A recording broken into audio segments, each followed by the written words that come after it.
Развитие сферы искусственного интеллекта и переход в новую индустрию 5.0. Британский ученый, кибернетик Кевин Warwick, израильский ученый-компьютерщик Майкл. This is our next session, and we have the following speakers for that.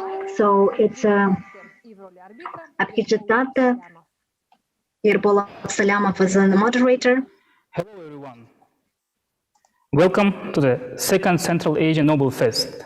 Today, me and our experts, we are going to discuss the birth of Industry 5.0, artificial intelligence and humans. My name is ABSALYAMOV Yerbol, and I'm a technical project coordinator at Institute of Smart Systems and Artificial Intelligence at Nazarbayev University. And let me introduce you our today's expert. And let me start from Professor Kevin Warwick, a distinguished British engineer who is the first human who implanted a chip into his body in the left arm. Nowadays, he is a Deputy Vice Chancellor at Coventry University, UK, and visiting Professor of Cybernetics at the University of Warwick, UK. Good afternoon, Professor Warwick. Thank you for joining us today. Thank you. And our next expert is Professor Michael Bronstein, who is the head of graph machine learning at Twitter and chair in machine learning and pattern recognition in Imperial College London, UK. Good afternoon, Professor Bronstein. Welcome to Second Central Asia Nobel Fest. Thank you. Hello, everyone. And let us start. Today, we will discuss several questions related to Industry 4.0, 5.0, artificial intelligence and human interaction with it, with our experts. And after our discussion, we will have a Q&A session. So dear participants, please leave your questions in our online chat, and after discussion, we will go through some of them. So let us start. Dear expert, let me read you the first question. So nowadays, there is many talkings going on between like Industry 4.0, 5.0, which one is better, what should be the transition between two of them. So we would like to ask, what are the inherent risks associated with moving from Industry 4.0 to Industry 5.0? And let us start from Professor Warwick. Please, Professor Warwick, the mic is yours. Okay, I mean, if we're looking 4.0 to 5.0, and that's not at the artificial intelligence stage, then I think rather than risks of moving, there's more the risks of not moving. I think it's one of those things you have to transit to 5.0, but even to artificial intelligence, there's so many exciting opportunities with that's the way to go. So I in a way, I'm not so worried about the transition from 4.0 to 5.0. I'm more interested in the transition to the use of artificial intelligence in a much broader way than we have now. That's the quick answer I have to that anyway. And Professor Bronstein, what's your opinion on this? Yeah, well, I should agree to that I think the risk of not moving probably should be considered together with the risk of moving. So I should say, well, of course, the definition, probably the boundaries between the Industry 4 or 5 are probably not completely clear, but I would say that probably Industry 4 could be considered as a way of providing data that could be exploited by machine learning and artificial intelligence technologies to make the next step in industrial automation and the development of the industry. Okay, thank you for your useful comments and opinions. Well, we all know that Industry 5.0 is here, and hopefully it have a bright future, which will bring many benefits for the humans. But you know, sometimes one thing comes to my mind is like, if the worst case scenario, I guess you remember this famous movie Terminator with Arnold. So, but hopefully it will not be the case when the machine will conquer the world. We will be able to control them and manage. Okay, thank you for your answers again, and let's move to the next question. Not displacement, but synergy. How are cobots, so-called collaborative robots, going to improve human performance. So, Professor Bronstein, let's start with you. Yeah, well, so I think it's a good question. So synergy is probably the right way to pose it, and it's a question that is obviously complicated, and I guess I have an opinion on this, and probably other people might not agree. It has, in my opinion, two different dimensions, right? So first is which tasks could be automated, at least in principle, and second, which tasks should be automated. And if we're talking, for example, about whether artificial intelligence can replace a human, we can start probably with the question of some kind of cognitive complexity of the task, right? So, and here estimates probably can vary, but roughly I think everybody somehow agrees that anything that takes less than a second for a human to decide some kind of cognitive task should be relatively easy in some sense to replicate with a machine. And the second question is probably less technological, but it is more moral or ethical. And imagine that again, we have a robot that performs surgical operations. What happens if the patient dies during such an intervention? So situations where the cost of error is very expensive and where the applications are critical, I think the adoption of fully automated systems will be much slower than in other areas. And probably the most common example that is given is autonomous driving. So we now have technology, or well, we are probably not far away from the moment where we will have it, that will allow to handle autonomous cars, probably 99.9% of the situations. And probably it's also not unreasonable to say that we might have an autonomous car that is safer than humans for a variety of reasons, because computers don't drink, they don't fall asleep, etc. But if you ask even the question of whose liability is in the situation when a fatality happens, and fatalities do happen and will happen, just it's a statistical fact, right? So in a sense, it's an uncharted territory, and I think it will take many years when such systems will accompany us a kind of conjunction with the human driver, as a kind of a synergistic rather than replacement technology. I think there is also a psychological factor, and we are probably more likely to accept a human pilot, let's say, that even at a higher probability or higher risk that this human pilot will crash the plane into the ground and will kill everyone on board, than a machine that might perform better statistically. But somehow we know that the life of the pilot is at stake too, and we thus trust an imperfect human more than maybe a better machine. And I think this is probably more a generational thing, and it might change with today's children that grow up in this new world. But I think there is a lot of inertia that to some extent is irrational. So on the other hand, we might have situations when we have a more controlled environment and maybe more forgiving situations where I believe we are just a few years away from a scenario where we have fully automated solutions. And one example is warehouses, right, where we can automate everything, or maybe self-driving trucks, certain pieces of highways. But I think it's unlikely to see, for example, a robotic taxi in a crowded city. So that's a little bit long answer. Yeah, thank you, Professor Bronstein, for your interesting point. Yeah, as you mentioned, in near future, I think we will have fully automated systems. And what these days Elon Musk is doing, like they're working on these self-driving cars, like autonomous vehicles. So thank you very much. And how about you, Professor Warwick? What's your opinion on this? Well, I mean, truly, it's a very exciting time. I think there's a number of depending points. One is with artificial intelligence, we're going to see it used as a standalone on its own, because it does various tasks better than humans do. So jobs will change. A lot of people's everyday life will change. But that's been the case with computers, particularly. Jobs that now exist didn't exist 30 years ago. A lot of people now operate computers. So a lot of people in the future will be interacting with artificial intelligence systems in one way or another, where we don't have such systems at the present time. And then there'll be other tasks. We've been hearing some of them, maybe autonomous taxis or some autonomous driving, where people no longer do tasks, but the AI system does instead.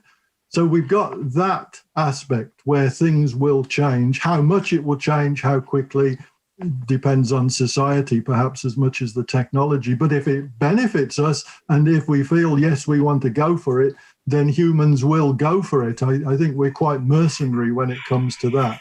But there's another point, and that was raised by Michael to some extent, synergy, and particularly how closely we integrate, or rather than operate as separate entities. Here's the AI system that replaces a human, or here's the human, and it's either this or that.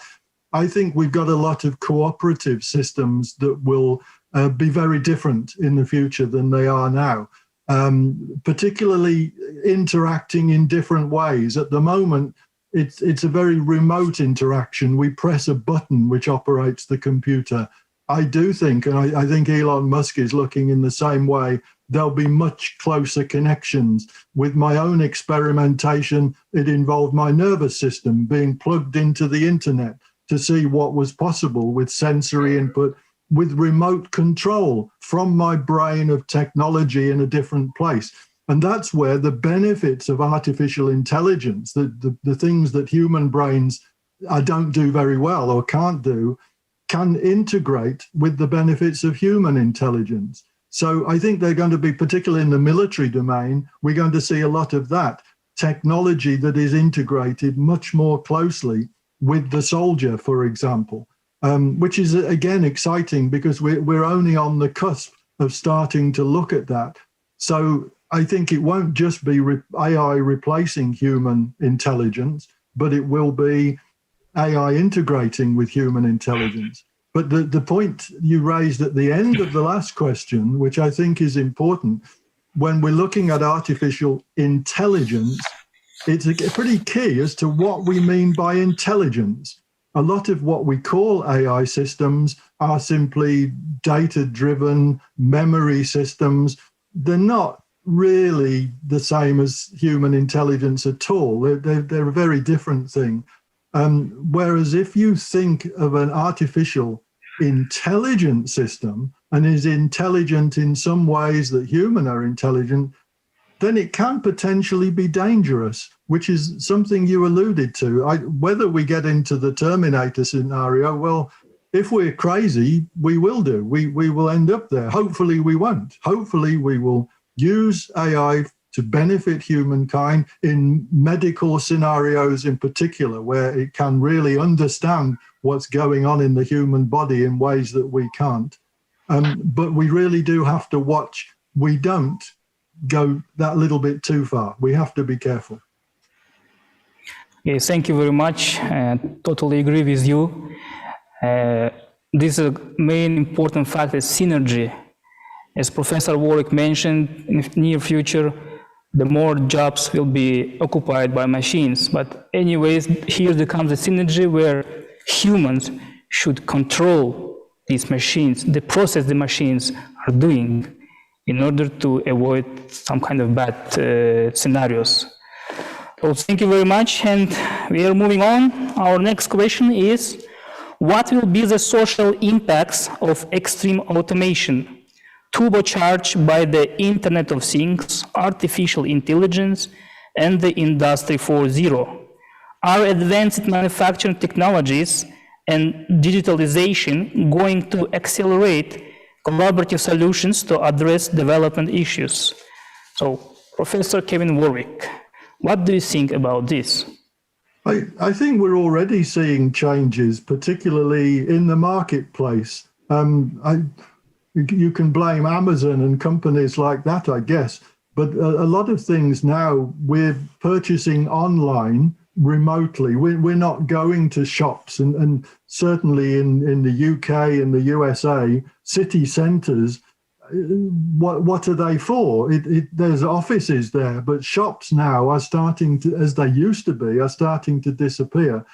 And that changes the interaction between people. And I think COVID-19 has accelerated changes in that area. So I think there are big societal changes that mean that interaction between humans is becoming very different. And we have to remember what humans are. We're made up of our brain cells, and what brain cells do is to communicate. That's really all brain cells do, is communicate. And now we've got new ways of brain cells to communicate through social media, through purchasing, through all sorts of ways that we can, where we weren't able to. And we're benefiting from that already. But I think it's going to go further and further in that direction. So we're going to see lots of societal changes because of that. But where I find it particularly exciting is in the medical sector, because I think there are a lot of problems we have, neurological problems particularly, remembering that the body, the brain, the nervous system and so on operate electrochemically, so they're partly electronic. And I think we'll have new ways of communicating what's going on in the body into technology, to use the technology to assist people. That is going to help how long we live for. That is going to increase again, simply because we can deal more in real time with medical problems and emergencies. You know, we'll be wired into the system. Your body will be recognized and monitored almost on a permanent basis in the future. Maybe you'll have a little printout all the time in front of you or straight into your brain that will understand what's going on. So I think we're going to see dramatic changes in the medical, with the synergy, again, the technology, the AI linking more directly with the human brain than it does at the moment, for benefiting this new synergistic human-machine future that we see. Thank you. And Professor Bronstein, this mic is yours. What do you think? Yeah, well, I agree with Kevin to a large extent, and I also believe that we are already feeling some of the impacts, and we definitely are going to see the societal impact in our lifetime.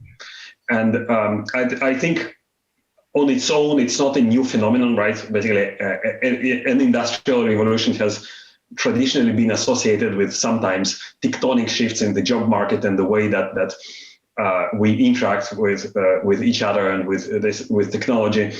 I think the new thing here about this industrial revolution, the fourth one or the fifth one, is really the pace and the scale of the transformation. That is probably really hard to estimate. And well, some people say that whether the number of new jobs created or types of jobs that are currently even unimaginable will outpace the loss of jobs due to automation. I think you can argue about these numbers. I've seen different estimates, so it's really a complicated question. I think some of these aspects are inevitable, and it's probably the responsibility of the society and of the government to make sure that the consequences are less painful. I think inevitably will be so. But I would like to sound maybe a more optimistic note and think of the positive impacts on the society that this technology can bring in the future, in particular artificial intelligence and machine learning technology. And I agree that healthcare and medical applications are probably among the most interesting and probably among the biggest impact that they can produce on ourselves, our lives and our health. And it is interesting, actually. I think I'm a big believer that in some countries, in particular on the African continent, that maybe historically have lagged behind with the infrastructure, whether it's in healthcare or maybe smart cities or payment systems or communication. Now they have the opportunity to leap ahead with the use of modern technology as the foundation, rather than trying to fix and modernize and patch legacy systems without basically being weighed down by this inertia and tradition. So in a sense, technology can possibly rectify some of these historical distortions and injustices that might have been there. So I don't really believe that, as we mentioned in the beginning, we somehow in the public imagination we always think of this Terminator scenario that basically machines will rebel and will kill us. I don't think that we're nowhere anywhere close to that. So indeed, it's hard to define what is intelligence, let alone artificial intelligence. I think nowadays what really works, what really excels machine learning is really smart data processing rather than any creative general purpose thinking and reasoning like we humans excel. I'm not sure that we'll get to this point anytime soon, and I'm not sure that we need to get to this point, because in some tasks, computers are way better than us, and it doesn't necessarily need to have all the cognitive abilities and the general purpose thinking of humans. Okay, thank you very much. Yes, in this world where the technology is extremely automated and it affects aspects of our life, daily life, especially during this pandemic, we have to use this artificial intelligence in the right way, in a legal way, which will bring a profit to humans. So when we discuss this question, I agree with your points, but somehow this kind of idea comes to my mind. Back in the days when I was a bachelor student, I studied in South Korea. For example, I want to eat, so I just use the cooking machine, put the ingredients in there, turn it on, and voila, in 1 hour I have a dinner. Then I put the dishes in the washing machine, and this machine deals on its own. I need to clean the house, turn on the smart vacuum cleaner, and it do this work. So in this sense, we have kind of two sides. The one which make people maybe lazy, the machines, systems doing things for them, and they can lie down on the sofa. On the other hand, it's give us a good opportunity to invest our energy, time, and effort to things which will develop us, which will bring some kind of benefit for us. And this, for sure, artificial intelligence, in my opinion, will be a beneficial way for us in the future. Okay, and we are moving to the next question. Well, interesting question. Bioeconomy as the vision for Industry 5.0. Using technology to convert bioresources into value-added products such as food, feed, bio-based products, and bioenergy. Professor Warwick, what's your opinion on this? Yeah, I mean, for me, the biggest of all of them is the energy side of things. We're really in a very antiquated form of taking energy, of producing energy, of transmitting energy to different places. If you look at what Nikola Tesla said many years ago, was that we would have wireless power systems. We'd be able to pick up electrical power, much as we do with communication systems.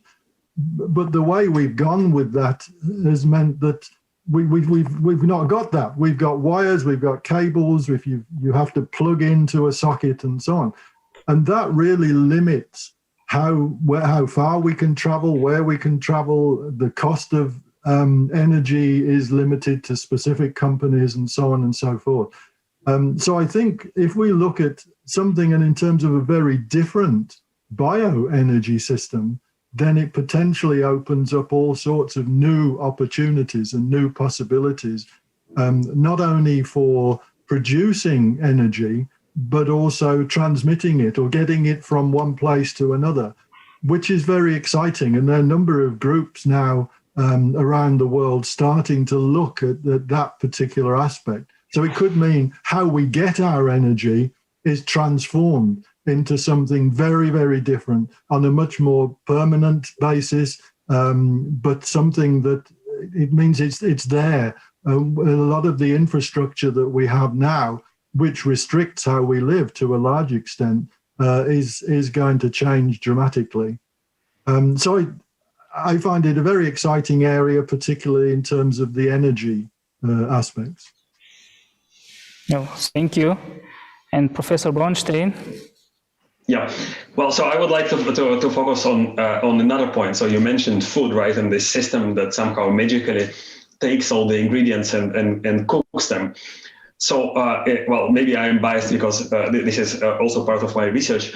I think there are now many interesting results and big promise of significant change that the technology could bring in the near future. And this also relates to basically to the development of the medical and healthcare field. So somehow traditionally, right, and this has not necessarily been always the case. So this is probably the tradition of modern Western medicine, is to separate food from drugs. And drugs is what you take when you get sick, right? And food is what you eat in order to function. And it was not the case. I think even the Greeks apparently said, let food be thy medicine. So we often hear, for example, advice to avoid certain foods, right? Because they're unhealthy, and maybe there are even some fashionable superfoods that you're supposed to eat to have some healthy benefits for your body. But if you look at the substances that we put in our mouth when we eat, there are vast amounts of these substances, hundreds or thousands of bioactive molecules that are not really well studied or well understood. They are unknown to the public at large, right? How many times have you heard of flavonoids or indoles, right? And yet this is what you get in a lot of foods, especially coming from the plant kingdom. This is not something that is tracked by regulators. So in your list of stuff that you get on your food package, which is usually the carbs, proteins, fats, right, and maybe vitamins and microelements, you will not get these molecules, right? So this is truly the dark matter of nutrition, and it's many of these molecules that are actually similar to drugs that are used, for example, to cancer.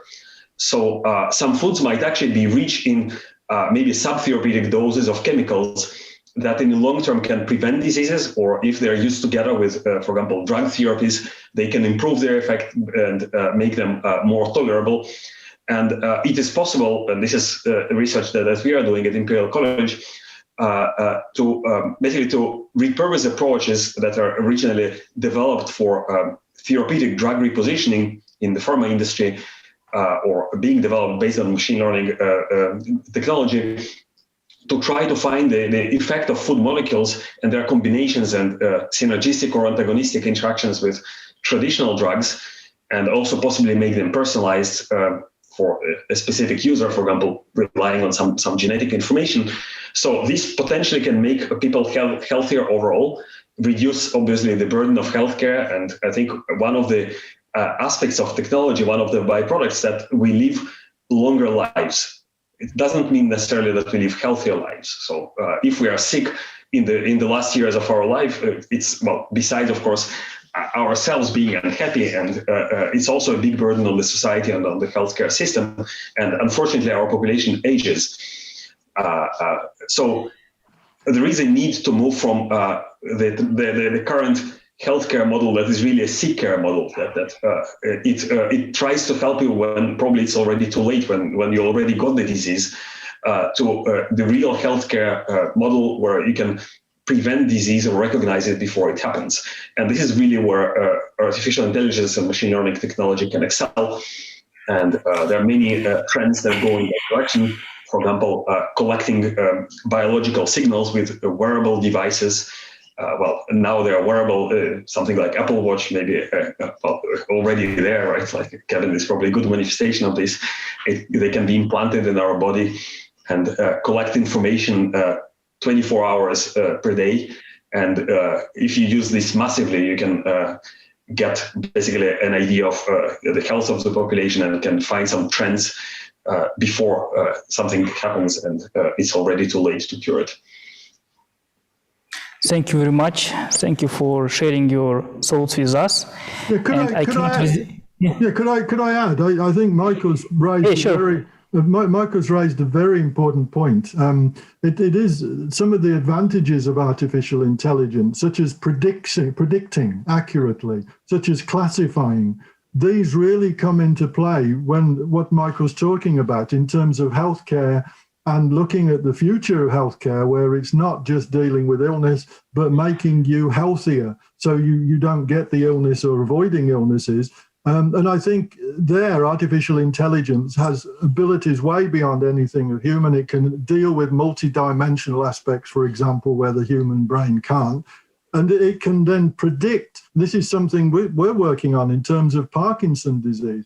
It can predict when in the future that person is going to have problems and change things so potentially the problems don't occur, and even can classify what type of problems the person's going to get. Or maybe you can choose the lesser evil. You get the lesser of the problems if you're definitely going to have problems simply because of aging. So I think it is an area, the healthcare area particularly, where it benefits us in a big, big way.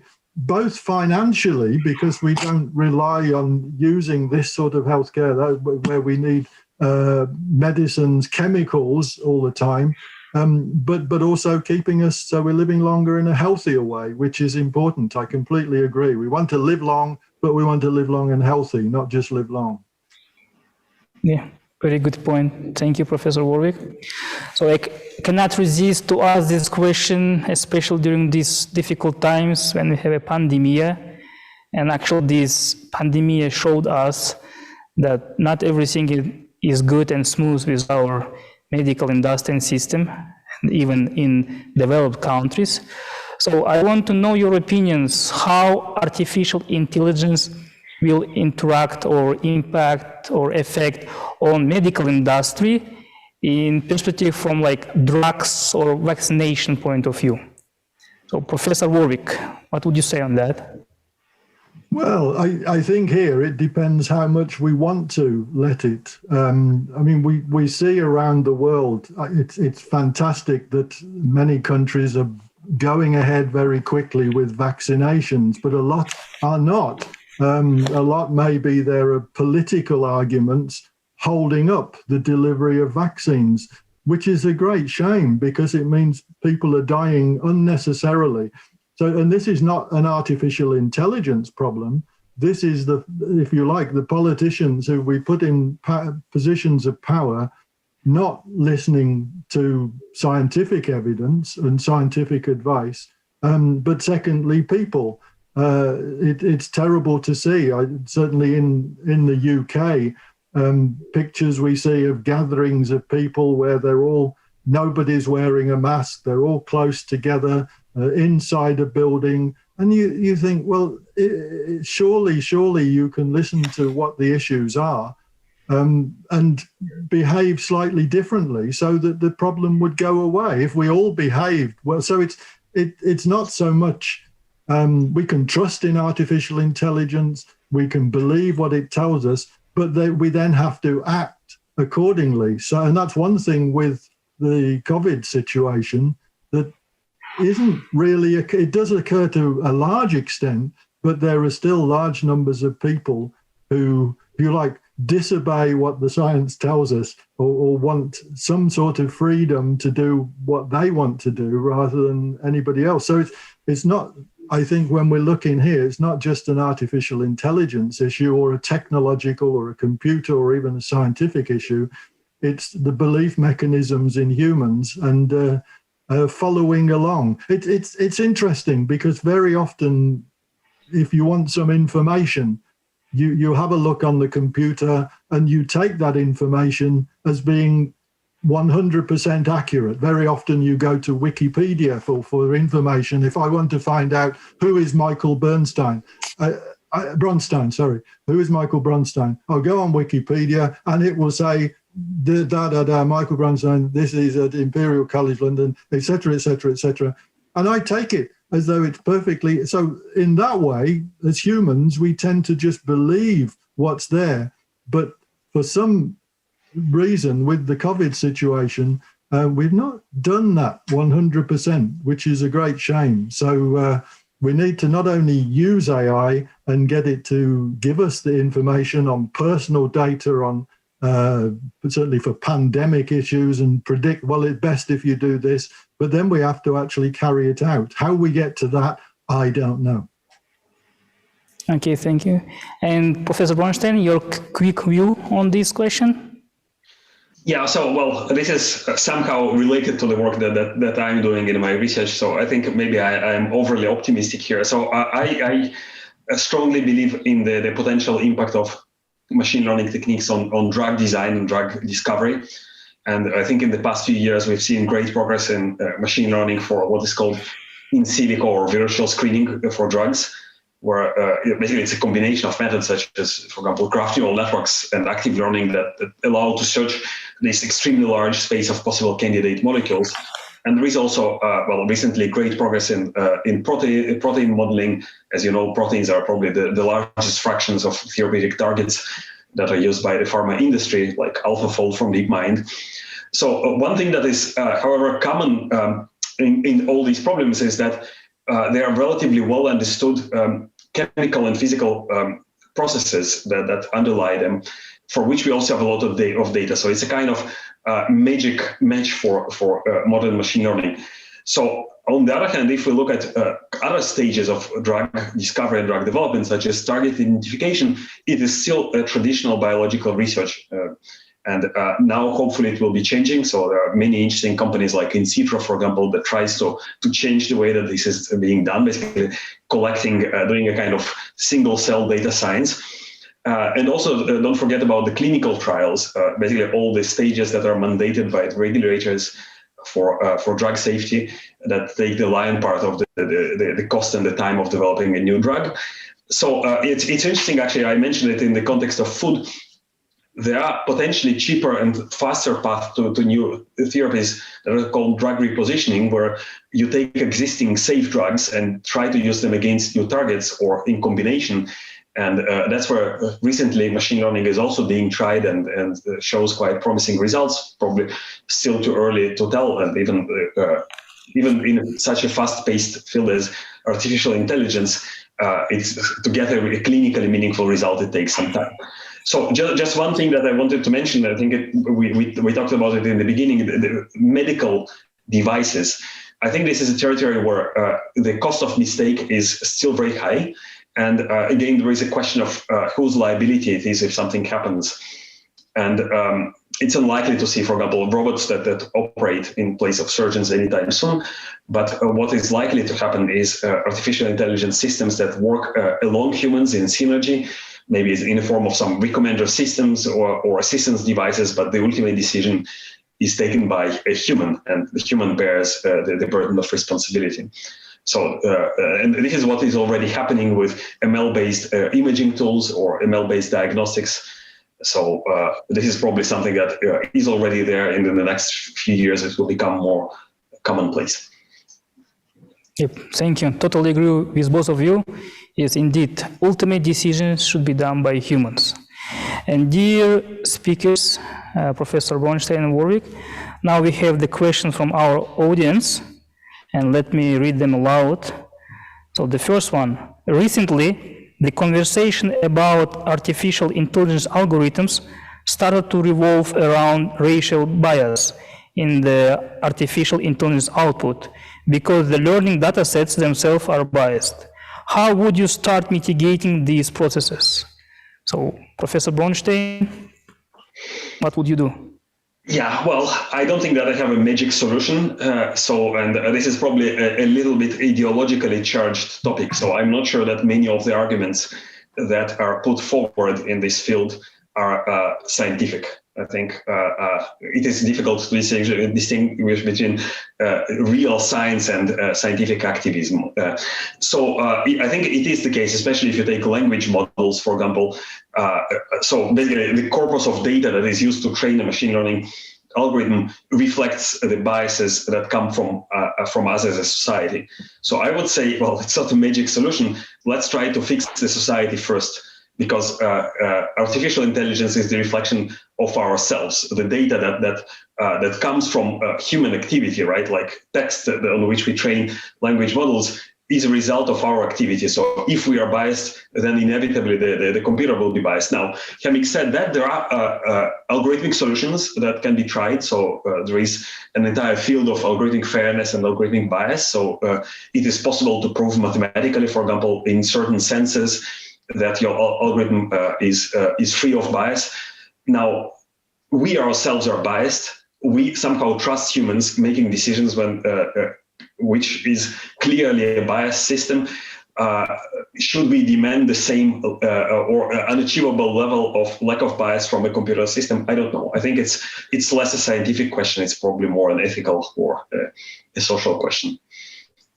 And Professor Warwick? Yeah, I think Michael's given a very good answer. It's a very difficult one to answer. An artificial intelligence system, just like a human system, to be honest, depends very much on the data that goes into it. And it's interesting, are humans biased, whether it's a racial bias or another bias, inherently, genetically? And that's a good question for other people to answer. but it can be altered, I would suspect, in terms of data that's entered, so the person can be educated to think differently. And let's hope that that is true for everybody. But it's certainly the same for an artificial intelligence system. If there is some bias that it's showing, whether it's racial in a general, a cultural sense, or that it's simply biased towards certain sectors or against certain sectors, it's not the system itself that needs changing. It's the people, as Michael's saying, but specifically the data that goes into it. But then you need an unbiased decision-making mechanism that says this is the data that goes into it, not that, which is a societal change or whoever's operating the system change. So we have to change it. There are still too many examples where the system does show some sort of racial bias, which is simply not acceptable, and it's not appropriate at this time and place. So we need to put time and effort into it. It's not going to happen on its own, otherwise the bias will stay there. But very often, as with any education system, you get bias in the system, and that bias stays there unless you actively, physically change what the system's basis is. Thank you very much. And let's go to another question from our participants. Is there any dead end in artificial intelligence development? So, Professor Warwick, I think you like the question. That's a very good question. I hope not. I sincerely believe no, I don't think there is. Because it's such a mix, it's dependent on, to some extent, hardware. It's dependent on networks. I mean, networking is a big advantage for artificial intelligence when you compare to humans as we are now. Unless we start networking our brains together, we're really limited as to how far we could go. And networking can and will change dramatically in the years ahead. So will there be a limit in 100 years' time? It's impossible to say, because the networks could be different. I'm firmly of the belief that an AI system that operates in multi-dimensions, if you link it to a human brain, the potential is there to start thinking in many more dimensions. Maybe some of the physical problems that we witness, such as space travel, we might be able, this is very much, it's almost beyond the bounds of science. It's more just pure speculation, maybe science fiction, but we might be able to think in a different way and then start to travel through space a bit, which at the moment we can't. We've only been to the moon so far, which is absolutely nowhere. And I think that is because of the limitations of the human mind rather than anything else. And if AI, without those limits, can open up new ways of thinking that we haven't even imagined yet, then great. So I cannot see the limits if there are any, and I hope there aren't. Yeah, thank you. And Professor Bronstein? Yeah, so it's an interesting question as well, and I think the entire history of AI, however short it is, teaches us that something that is considered and very adamantly considered and believed to be a dead end proves to be the contrary, and in a very magnificent and impactful way, right? So if you think of the 70s, when neural networks were considered to be the dead end because of their combinatorial complexity, and there are several even mathematical proofs that would show it, right? So in the UK, there was this famous Lightfield report, I think in 72, that brought up the curse of dimensionality and showed mathematical arguments why these methods would not be possible. And here, 30, 40 years after, we see them really the main driving force and the main tool of artificial intelligence nowadays. So I would be very cautious in labeling things as dead ends because you might spectacularly be mistaken. Now, I would say maybe from my personal opinion, I would say labeling something or posing this question, what constitutes an intelligence, right? In whatever sense, whether it's in the sense of Turing test or something more sophisticated, is an interesting academic question. So obviously it has much deeper problems than just a computer science problem. But probably to progress technology, it's not necessary. So it doesn't matter whether we agree that some system is artificial intelligence or not. If it does something useful, it is good enough.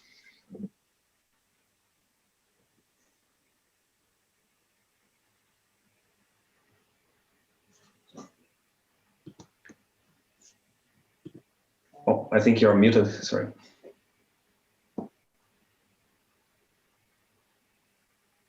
Do we have a breakdown?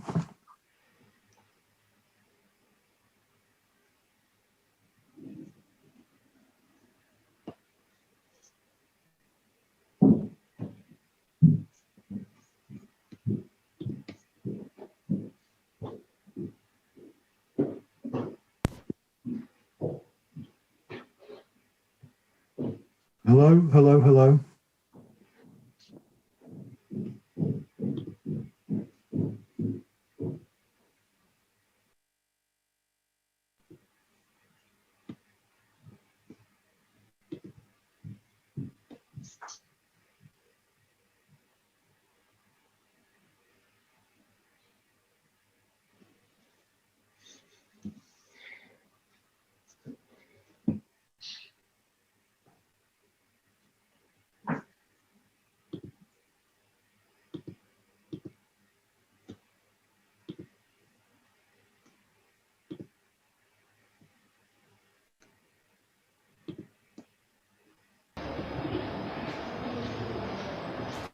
Can you hear me?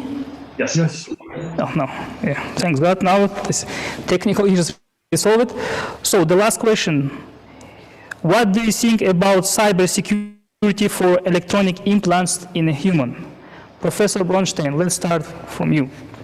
Well, I'm pretty sure Kevin is much more competent in the thing, as basically he has his first-hand experience.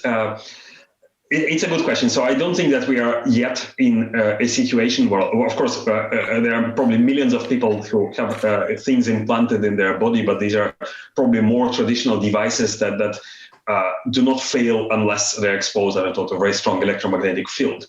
So it's not something that can be easily hijacked. But I think even these devices like pacemakers, for example, become more and more intelligent, and basically they are accessed or programmed through radio signals, basically without physically touching them because they're implanted.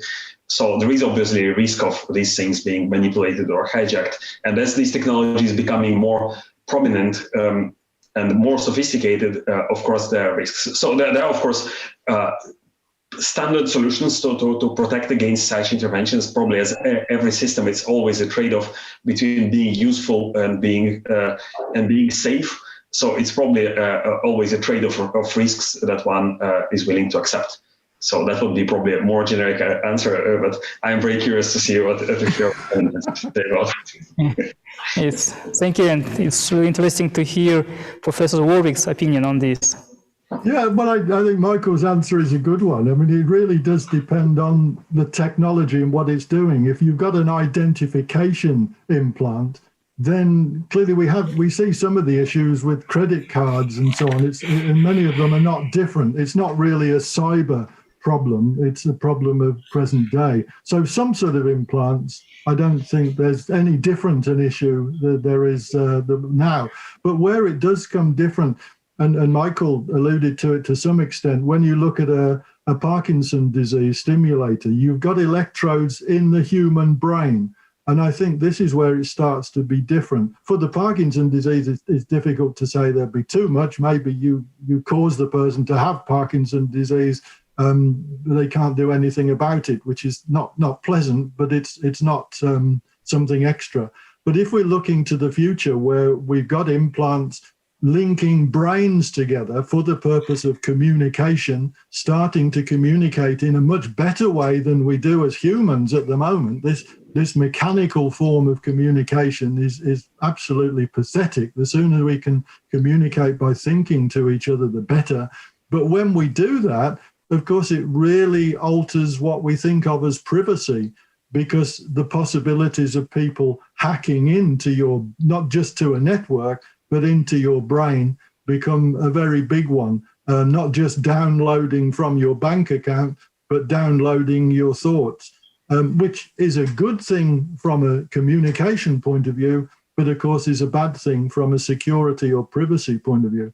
I mean, I don't see it as a negative, though. I see it as an enormous opportunity. Security, cyber security, cyber efficiency, if I can call it that, cyber effectiveness, the whole thing, and new forms of communication, I see as enormous research areas in the future. What does it mean to communicate by thinking to somebody else? How are we going to do that? Will we still use language, or will it completely alter what it means to be human?